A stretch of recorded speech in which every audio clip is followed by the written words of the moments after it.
Welcome to the Futility Closet podcast, forgotten stories from the pages of history. Visit us online to sample more than 10,000 quirky curiosities from Nabokov's entomology to a scarf-knitting clock. This is episode 274. I'm Greg Ross. And I'm Sharon Ross. In the 1940s, Frances Glessner Lee brought new rigor to crime scene analysis with a curiously quaint tool. She designed 20 miniature scenes of puzzling deaths and challenged her students to investigate them analytically. In today's show, we'll describe the nutshell studies of unexplained death and their importance to modern investigations. We'll also appreciate an overlooked sled dog and puzzle over a shrunken state.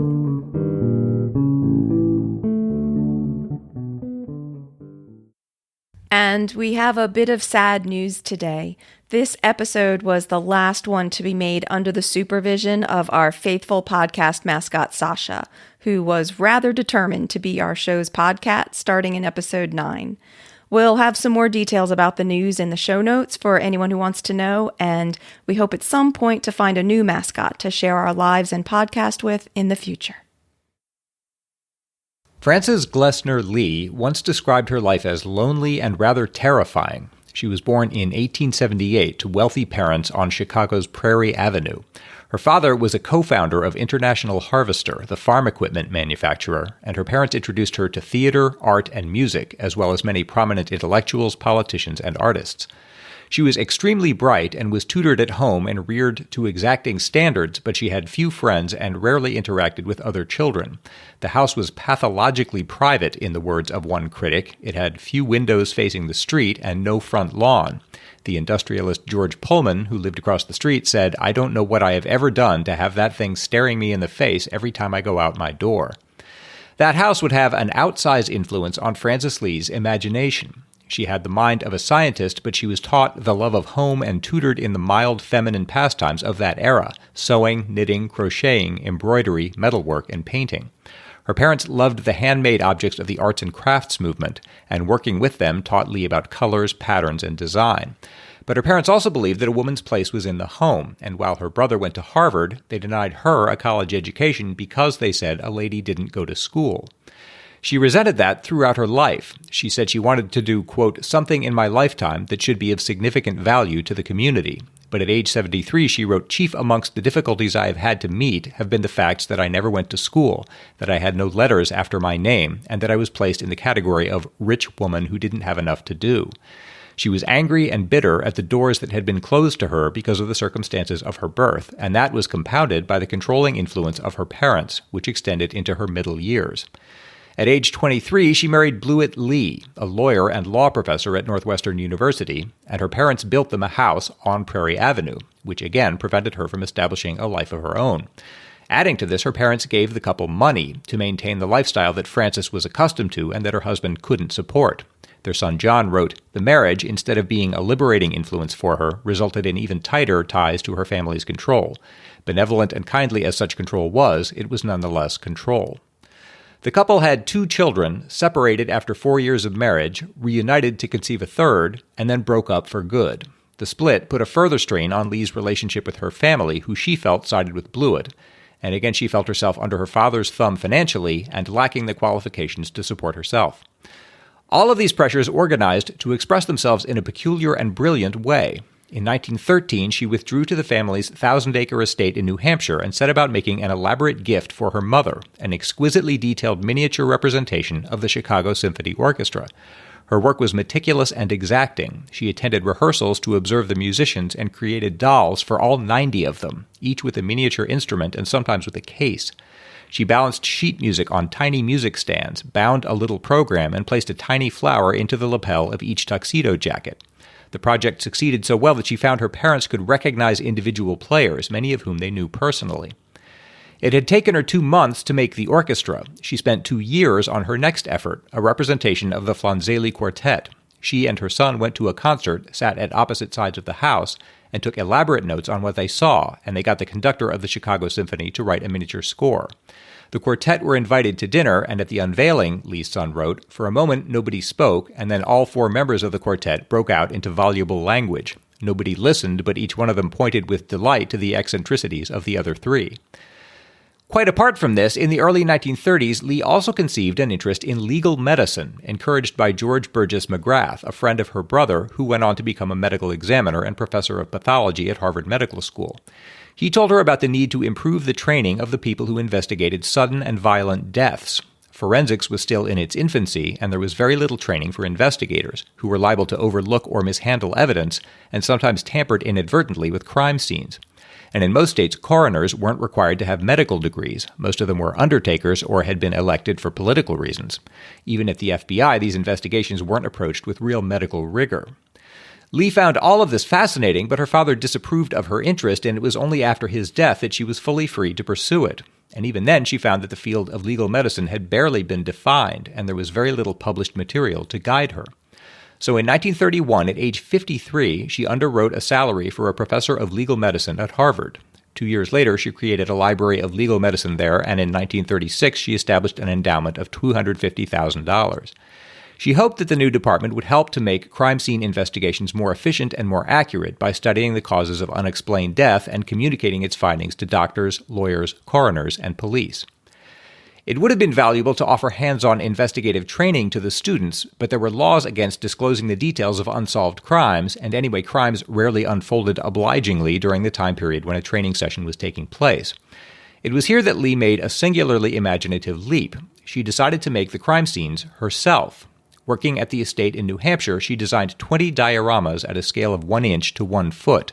In each, she depicted the scene of an unexplained death as a challenge to students who would have to study it and come to some conclusion about what had happened. She called these models the nutshell studies of unexplained death, after a well-known police saying, "Convict the guilty, clear the innocent, and find the truth in a nutshell." She lavished the same exquisite care on the nutshells that she had on her earlier models of musicians. She said she wanted the students to experience what is large in what is small, so she attended to every detail. She wrote tiny letters using a paintbrush with a single hair, whittled clothespins, and printed labels for prescription bottles. She hand-rolled tiny tobacco cigarettes and carefully burned the ends. A miniature coffee pot held its own little strainer and coffee grounds. Tiny lollipops were wrapped individually in cellophane, and a wall calendar included pages for months in the future, months that the victim would never see.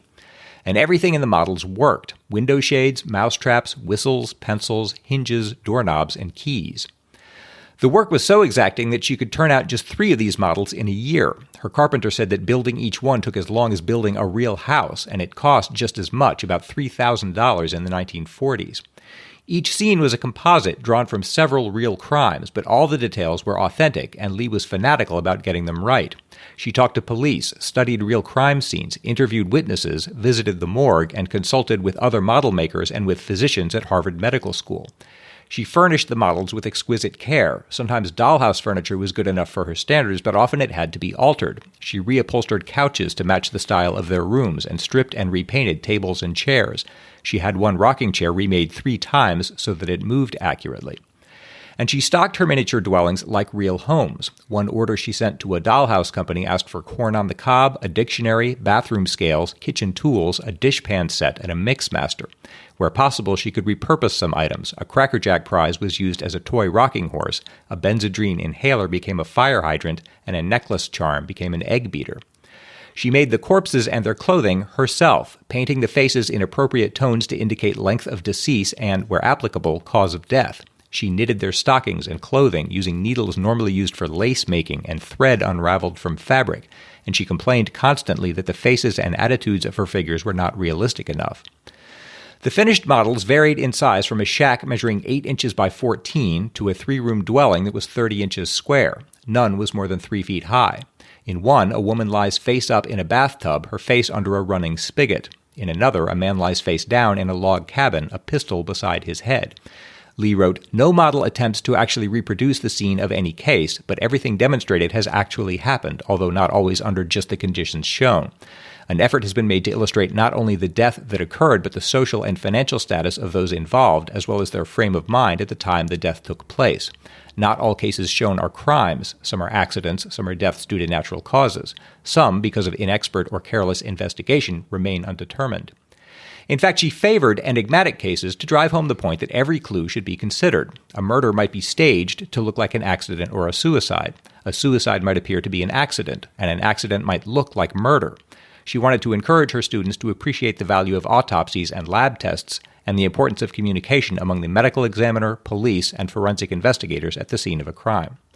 The first models were presented in 1945 when Harvard inaugurated the Frances Glessner Lee Seminars on Legal Medicine. She organized every aspect. She felt that training police officers was especially important because they were the first to arrive at a crime scene and needed to learn to preserve evidence. Also, she wanted to improve communication among police officers, forensic investigators, medical experts, and prosecutors, and to integrate their work. She said, "My whole object has been to improve the administration of justice, to standardize the methods, to sharpen the existing tools, as well as to supply new tools, and to make it easier for the law enforcement officers to do a good job and to give their public a square deal." The seminars were held twice a year and lasted a week. 25 to 30 police officers attended, and Lee invited speakers from around the world. Her friend, the novelist Earl Stanley Gardner, the creator of Perry Mason, said, "Invitations to attend are as sought after in police circles as bids to Hollywood by girls aspiring to be actresses."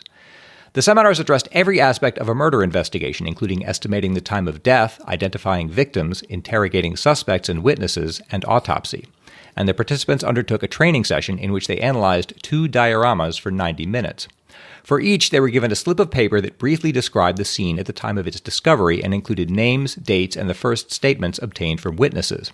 Then they were asked to decide whether the death had resulted from a murder, a suicide, or an accident. As in real police work, this was tricky. Lee warned the students that the witness statements they had been given might be true, mistaken, or deliberately false.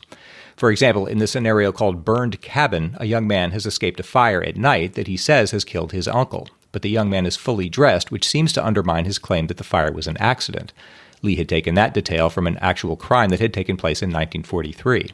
She told the students each model is a tableau depicting the scene at the most effective moment, very much as if a motion picture were stopped at such a point. The inspector may best examine them by imagining himself a trifle less than 6 inches tall. He's seeking only the facts, the truth in a nutshell.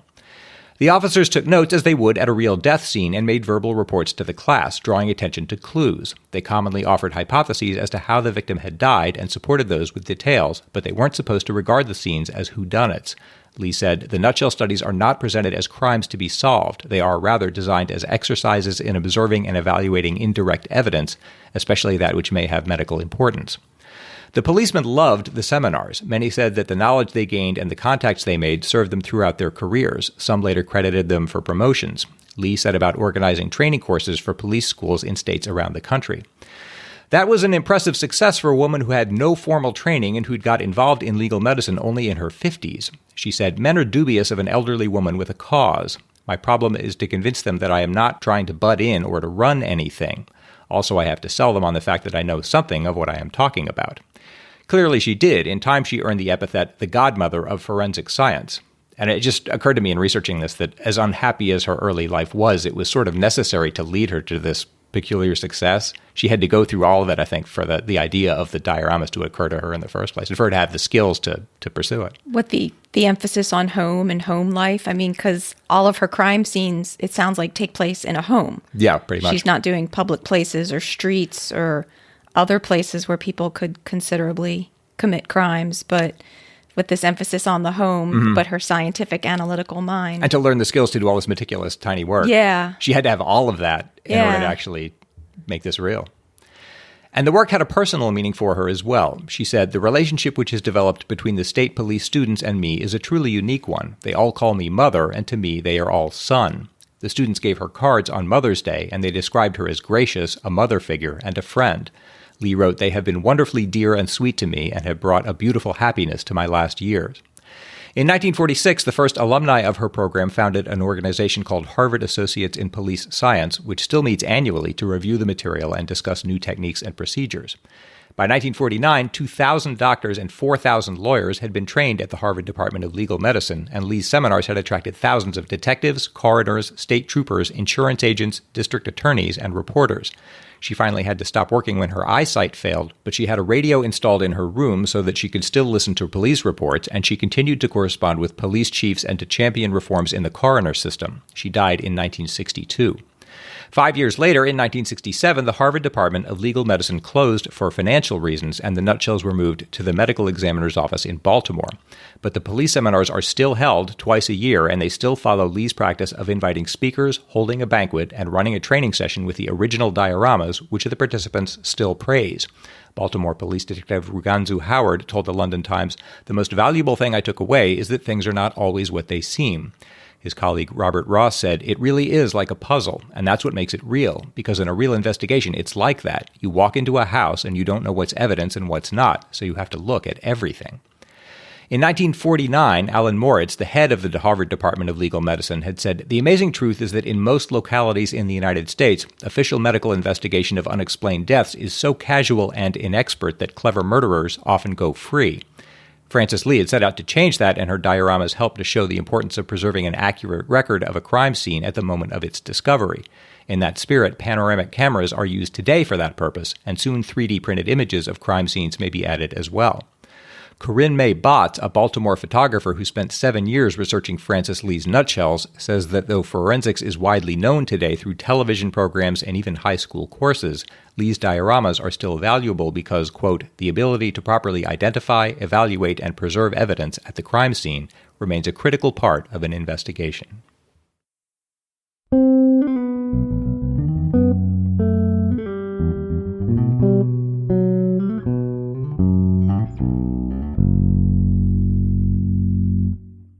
In episode 268, the main story was about Ferdinand Damara, the great imposter, who took on the roles of a number of professions, including that of a surgeon. Terry O'Brien wrote, "I was wondering if you were aware he appeared on screen in a cheesy 1960 movie, The Hypnotic Eye. He appeared as a surgeon wearing a surgical mask, so his face was never shown, although he was shown in the publicity stills for the movie. The producers of the movie asked him to appear in a cameo role because one of the actresses, Mary Anders, was friends with Tony Curtis, who was working on The Great Imposter, based on the life of Damara, in a nearby studio. Damara was on set at the time, which is how the producers encountered him. He only appears briefly in 1 or 2 scenes. I enclose a scan of the publicity still. There is another one where he is wearing his surgical mask." So Wikipedia says that in 1960, as a publicity stunt, Damara was given a small acting role in the horror film The Hypnotic Eye. And it does look like a pretty bad movie. The summary description on IMDb is, "A mysterious hypnotist is suspected by the police for being responsible for a wave of female mutilation victims." And it has a rating of 5.8 out of 10 stars. In the cast, Damara is listed as Fred Damara in the role of hospital doctor, and under his bio it says, "Robert Crichton wrote 2 books about him, one of which, The Great Imposter, 1959, was developed into a movie with Damara played by Tony Curtis, although the story became fictionally embellished around Curtis.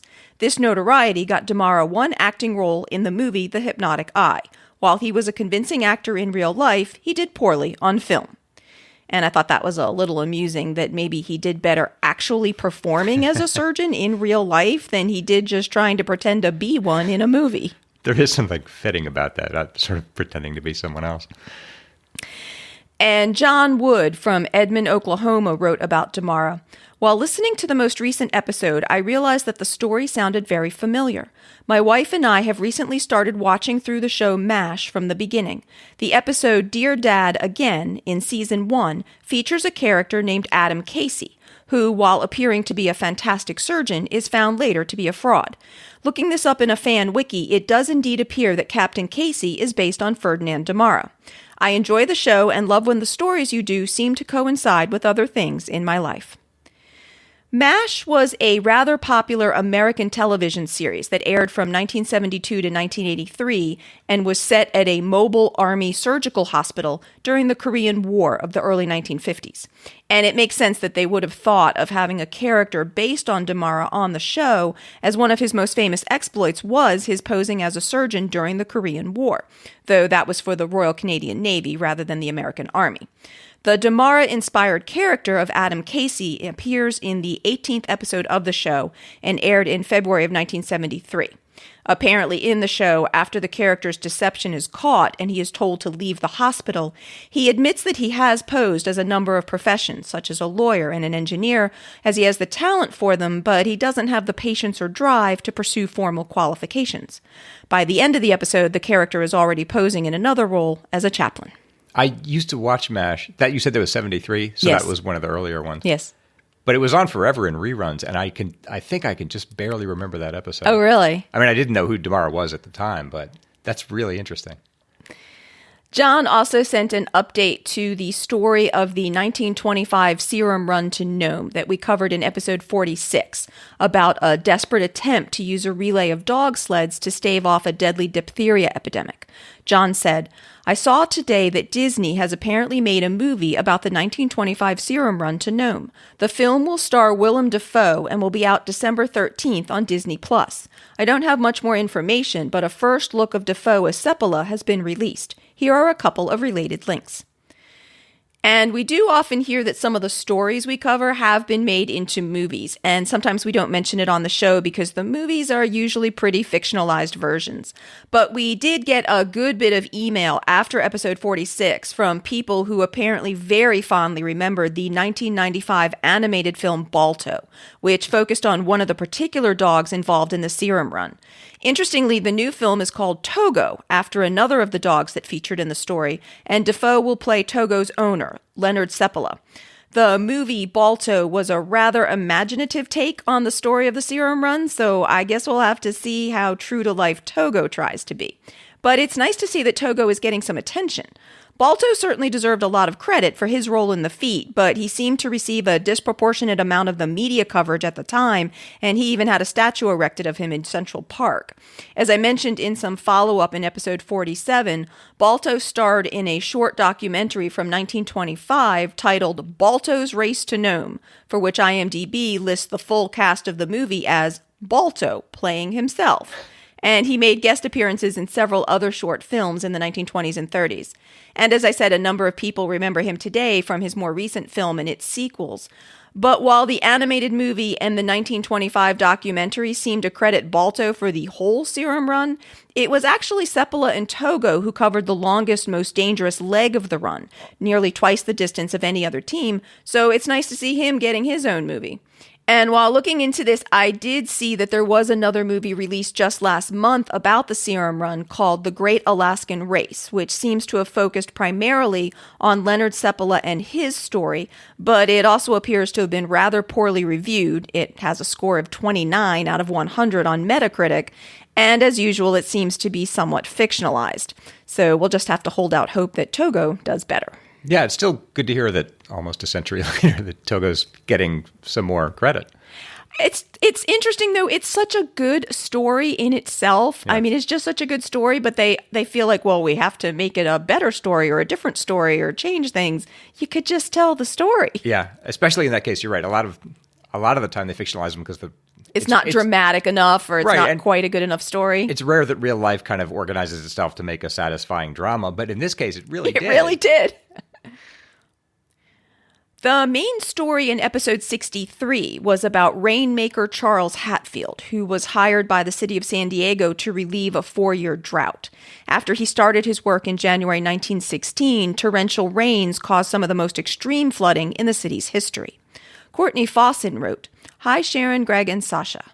I'm a big fan of your podcast. As a college student, my hallmates and I enjoy thinking through your lateral thinking exercises. This is a bit of a throwback because I've been working through your archives, but in episode 63, I noticed a striking similarity between the story and a movie I had seen. In It Happens Every Thursday, there is a man who tries to create rain just like Charles Hatfield did. And just like Hatfield, it began to rain and wouldn't stop. There was property damage, and the townspeople wanted the character who had supposedly incited the rain to pay for it all. The major difference is that in the movie, the character began trying to convince people he hadn't actually caused the rain, as it had started before he began his process. I just found that so interesting since many times in the podcast, you say that these stories would make great movies, and this one was a subplot of a movie. Keep up the good work." So, learning that there was a 1953 movie with a subplot that mirrored the Hatfield story was a surprise to us. It's a cute twist that the character in the movie definitely didn't want to take the responsibility for the rain, and that is a difference from Hatfield, who definitely did want the credit for his hard work at rainmaking. He had claimed he was working 17 hours a day to bring on the rain, and he wanted as well to be paid his promised $10,000. Though his situation turned tricky when the city wanted to saddle him with the millions of dollars of damages that the rain had caused.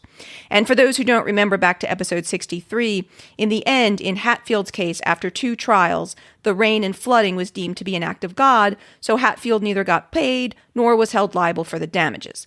I don't know the outcome of the subplot in It Happens Every Thursday, but Courtney sent YouTube links to the movie for anyone who wants to find out. That is another one that sort of lends itself to a movie, just naturally. Thanks so much to everyone who writes to us. We always appreciate reading everybody's feedback, comments, and questions. So if you have anything that you'd like to add, please send that to podcast@futilitycloset.com. And if anyone has ever struggled to say your name correctly, please send me some tips to help me out.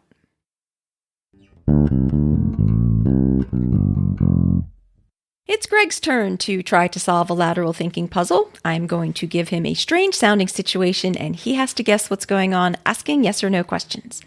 This puzzle comes from Diana Gabbard, who sent it to Greg, Sharon, Sasha, and Doug, da-dee-da-dum, so very comprehensive. Diana's puzzle is, since 1942, there's a corner of Ocracoke Island, North Carolina, which no longer belongs to the United States. Why? Oh, wow. That's our state. I had to know this. Since 1942? Yes, I didn't know it, if it makes you feel any better. Is the date significant? Yes. So this is connected with World War II? Yes. Something that happened in World War II? Yes. Look how much progress you've made already. Well, yeah, Yay. but what could that be? I mean, the war didn't really reach Ocracoke. I wouldn't have thought Ocracoke Island. Does this have to do with, all right. Some memorial, some memory of the war, some commemoration, would you say? I'd say that's in the ballpark, yeah. Like a monument or something that's there? Yeah. I let's say that's at least in the ballpark, and I don't know exactly what you mean, so but that's at least close, if not, you know what I mean? So. Well, if this isn't getting me anywhere. If this is connected with the war, I guess all I'm saying is this is connected with some event that took place in the war, I guess in Europe? No. Does it involve American, what would you say, fighters? No. No. Does it involve other fighters of other nations? Yes. Are they buried there? Yes. Some specific nation? Should I? Yeah, no, that's actually it. The land is permanently leased to Great Britain because 4 English sailors who died in World War II are buried there. And it's because the U.S. Navy wasn't prepared for World War II, and the Atlantic seaboard was very vulnerable to German submarines, which ended up sinking hundreds of U.S. merchant ships. And it got so bad that North Carolina's Outer Banks were dubbed Torpedo Alley.